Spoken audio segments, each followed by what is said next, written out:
My dad, in a way, has had two marriages. He's had his marriage with Brian Grazer, and he's had his marriage with Cheryl Howard. And they both have very big personalities. Show business these days, even decades past, is all about who married who and how long the marriage lasted. Separations here and divorce there. Rarely do we hear of famous couples who made it work for long years. Ron Howard and his wife are one of those success marriage stories. Well, outside of very early on, at 16, they were concerned that I was just falling deeply in love and focusing a lot of energy. Which you were. Which I really was. At 70, Ron is still with Cheryl, and he has a profound confession about the only love of his life. 5 decades and counting. In love, only those who are truly committed remain together. Do you agree? Ron Howard and his wife Cheryl have been together for nearly 50 years, and their love story is one for the books. They first met as teenagers, went to prom together, Cheryl even made her own dress, and have been inseparable ever since. In Hollywood, where long marriages are rare, their relationship stands out as something truly special. At 70, Ron still gets emotional talking about Cheryl. During an interview on The View, he teared up reminiscing about their early days and how Cheryl's energy and adventurous spirit captivated him. While he was introverted and a little shy, Cheryl was the kind of person who would fly airplanes and take night classes just for fun. He's always admired how full of life she is, and after nearly 5 decades, that hasn't changed. Their secret? Strong communication and unwavering support for each other. Ron has said that they've always found ways to work through the tough times by being honest and open. He believes that one of the biggest reasons their marriage has lasted is because they truly like each other. Not just love each other, but enjoy spending time together, laughing, and sharing life's ups and downs. Even after all these years, they still make time for special moments. In 2020, Ron shared a heartfelt post celebrating the 50th anniversary of their first date. They have a tradition of revisiting places that are meaningful to their relationship, and that nostalgic romantic side of them keeps their bond strong. Cheryl has always been Ron's biggest supporter. While she's a writer and has appeared in some of his films, she's mostly been by his side through every stage of his career, cheering him on. And Ron never hesitates to return the love. He frequently praises her in interviews, calling her the love of his life. Now, as they approach their 50th wedding anniversary, their love story is still going strong. It's clear that their relationship isn't just about longevity. It's about a deep, genuine connection that has only grown stronger over time. A deeper perspective, family comes first. For Ron Howard, happiness isn't complicated. It's about taking life one step at a time, tackling challenges, and appreciating the little things. You just keep moving forward and look ahead to what's next, says the director behind Apollo 13, Splash and Rush. Ron has always believed that magic happens when you least expect it. You have to create the right environment to catch something special, he explains. You never know when those amazing moments will come, so you have to stay ready or you'll miss them. And if he has a motto, it might just be the simple question he always asks himself: how am I doing? For Ron, happiness is deeply tied to family. Impressive reflection for a Hollywood star, right? It's about how he treats the people around him and appreciating what's right in front of him. I never let myself get bored, he says. His favorite word? Love. It's about loving what I do and, more importantly, who I do it with. He also embraces what he can't control, including his disappearing hairline. I got over that a long time ago, he laughs.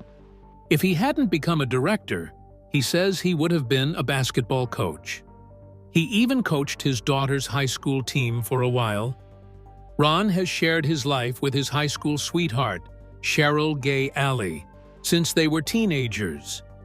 They married in 1975 at just 21, right around the time Ron started making films. Cheryl was in his first one, and to this day, she still appears in all of them. "She's my good luck charm," he says. Together, they've raised 4 kids and now have 3 grandkids. Cheryl isn't just the love of Ron's life, she's a force in her own right. She's adventurous, thanks to a dad who taught her how to fly a plane and shoot a gun. She's also a writer, having penned the novel In the Face of Jinn, which is set in Pakistan. She loves exploring new cultures and seeing the world, Ron says, but more than anything, she loves a good story. And according to Ron, their shared appreciation for storytelling is one of the things that has kept them close over the years. Cheryl feels the same way. "He dazzles me," she once said in an interview. With Ron's demanding career, Cheryl made sure their family stayed together, no matter where work took them. She homeschooled the kids at times, handled logistics, and made sure their children didn't feel like they were missing out. "We didn't separate family life from work," Ron explains. "It was messy, chaotic, but we made it work." When Cheryl was pregnant with their son Reed, she even arranged for the whole family to be in London while Ron was filming Willow so he could be there for the birth. "That was a real hands-on mom move," Ron says with admiration. Their daughter Bryce Dallas Howard has always looked up to her parents' relationship. She remembers her mom telling her that a strong marriage is the key to a strong family. Cheryl and Ron have always made time for each other, whether it's coffee dates, bike rides, or watching movies together. They truly prioritize their friendship, Bryce says, something she and her husband now try to do as well. And then there's the quirky family tradition, naming each of their kids after the place they were conceived. Bryce Dallas, Texas, twins Paige and Jocelyn Carlisle, after NYC's Carlisle Hotel, and Reed Cross, named after a street near their home at the time. Paige once joked, "I don't know what they were thinking." These days, their kids are thriving. Bryce is an actress and director. Paige is also pursuing acting. Jocelyn is balancing motherhood and school, and Reed is a pro golfer. As for Ron, he's still telling stories. He's working on a project inspired by In the Heart of the Sea, a true story that influenced Moby Dick. He's also teaming up with Bryce on Project Imogen Ian, a Canon-sponsored film project that invites the public to submit photos to inspire short films. Bryce directed the first one, with her husband Dane writing the script. "It's really special to say, 'My daughter, the director,'" Ron says. "I know the joy that awaits her." And at the end of the day, that's what life is all about. Finding joy, embracing love, and appreciating the journey. Ron Howard seems to have figured it out. TV life and career.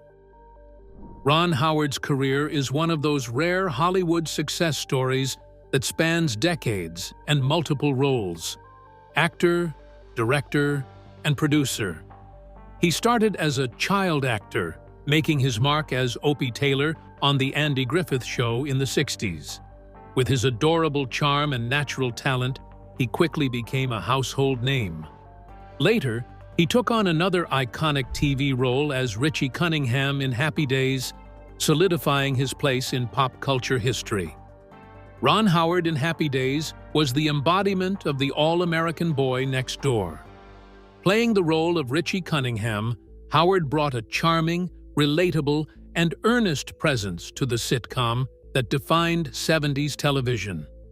His portrayal of Richie was a major reason why Happy Days became such a beloved and enduring show. Richie was the quintessential good kid, polite, respectful, and always trying to do the right thing.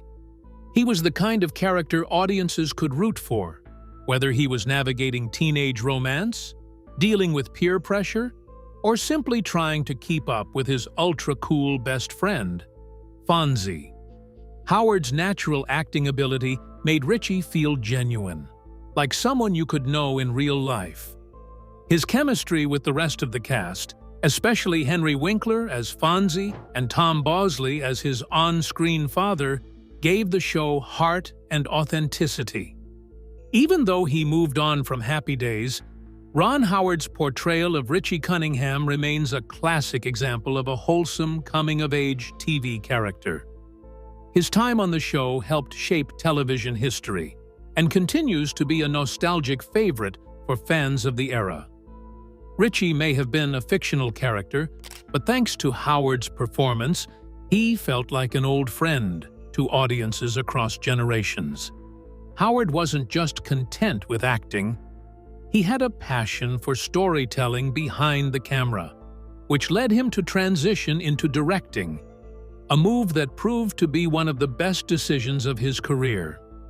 His early directing work in the 80s, including films like Night Shift and Splash, showed his ability to handle comedy and heartwarming stories with ease. Then came Cocoon, which demonstrated his knack for blending sci-fi with emotional depth. The 90s and 2000 saw Howard cement his reputation as a top-tier filmmaker. He tackled everything from historical dramas, Apollo 13, to thrilling mysteries, The Da Vinci Code. But one of his biggest achievements came in 2001 when he directed A Beautiful Mind, a film that won him the Academy Award for Best Director. It was a defining moment, proving he could handle complex narratives with sensitivity and brilliance. Howard's versatility is what makes him stand out. He's dabbled in almost every genre, from the Western-inspired The Missing to the high-energy Rush. He even stepped into the Star Wars universe, directing Solo, a Star Wars story. Though the film had a troubled production, Howard brought his steady hand to it, ensuring it was a fun and visually exciting addition to the franchise. Beyond directing, he's also an accomplished producer. Through his company, Imagine Entertainment, he's been involved in creating everything from Arrested Development to 24 and a slew of critically acclaimed films and documentaries. His impact on Hollywood isn't just about his own work. He's helped shape the careers of many others along the way.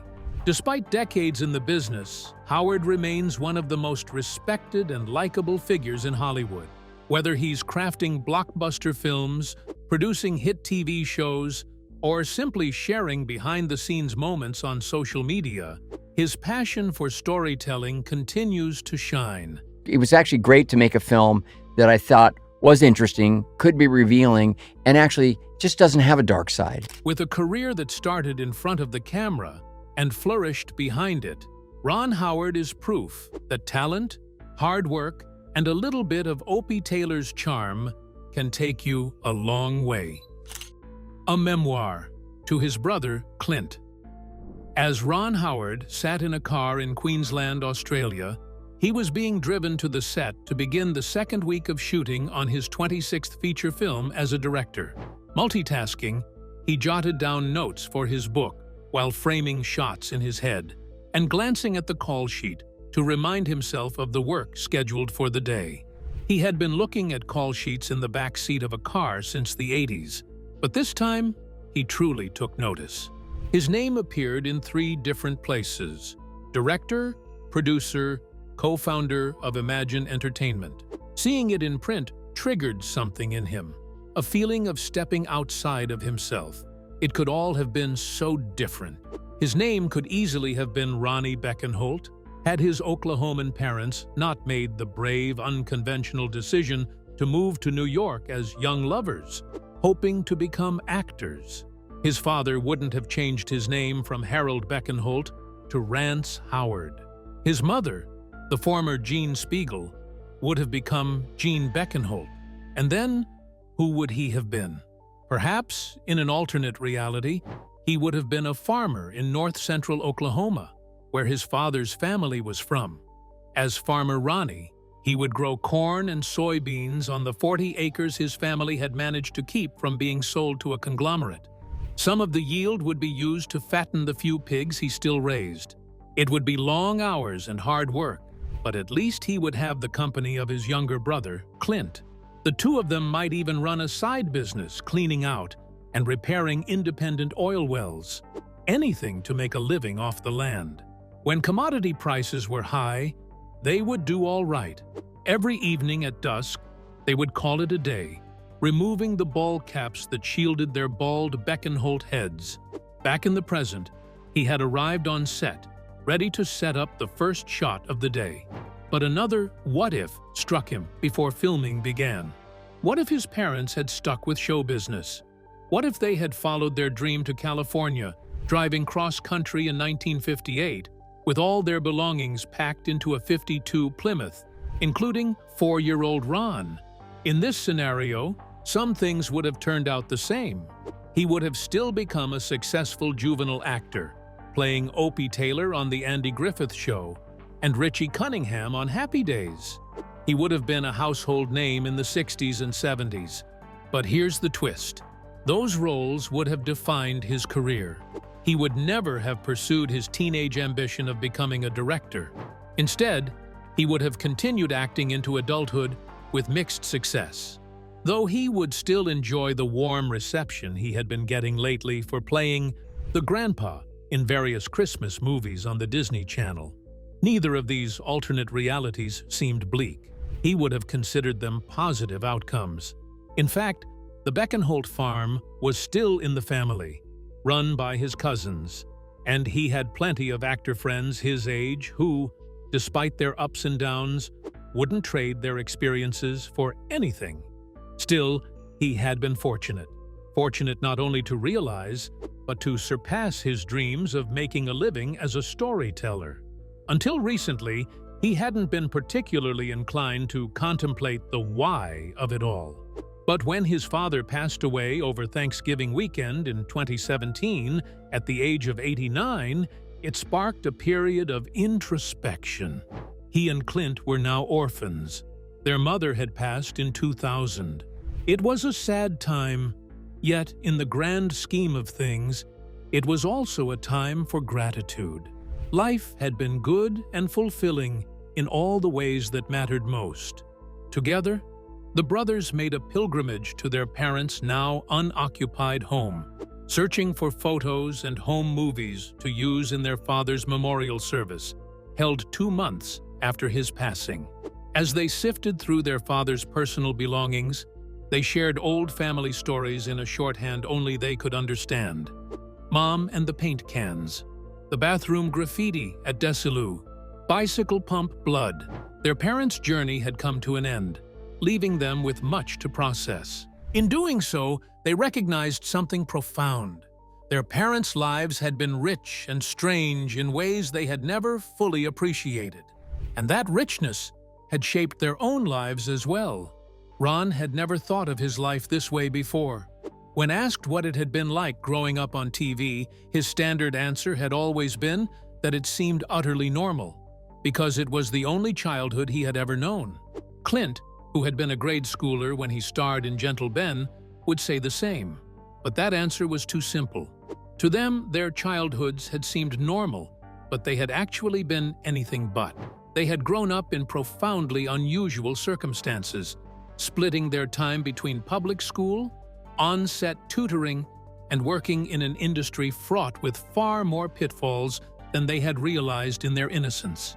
Their parents had their own show business aspirations, but those dreams were never realized as fully as their sons. And yet, neither of them had ever shown bitterness or resentment. They were show people, but they weren't narcissists. They were stage parents, but they weren't overbearing. And Ron and Clint, despite spending as much time on sound stages as they did on playgrounds, had been raised in their parents' grounded, down-to-earth image. Somehow, their parents had pulled off a remarkable feat, guiding their sons through a world that, by all rights, should have left them emotionally scarred. And make no mistake, neither Ron nor Clint had emerged entirely unscathed. They carried their own share of emotional scars, but, like Indiana Jones narrowly escaping a giant rolling boulder, they had made it through intact, ready for the next adventure. Now, as the parent of 4 grown children, Ron often wondered, how had his parents managed to do it? And how had he and Clint managed to navigate it all as well? As for Cheryl and Ron always credits Cheryl for being incredibly supportive and understanding of his demanding career. Hollywood can be tough on relationships, with long hours on set and constant travel. But Cheryl has always been his rock. At the same time, he's never taken her for granted. He recognizes the importance of showing appreciation, whether it's through small gestures or simply telling her how much he values her. That kind of mutual support creates a strong foundation. And finally, Ron acknowledges that luck plays a role. Finding the right person at the right time is something you can't always control, and he knows he was fortunate to meet Cheryl when he did. But once you find that person, the real secret is putting in the effort. A happy marriage doesn't just happen. It's built through years of trust, laughter, and shared experiences. And for Ron and Cheryl, that's exactly what's kept them going strong for nearly 50 years. Do you think their love for each other is undoubtedly stable? Write your thoughts below. Follow and subscribe to the channel for more videos like this.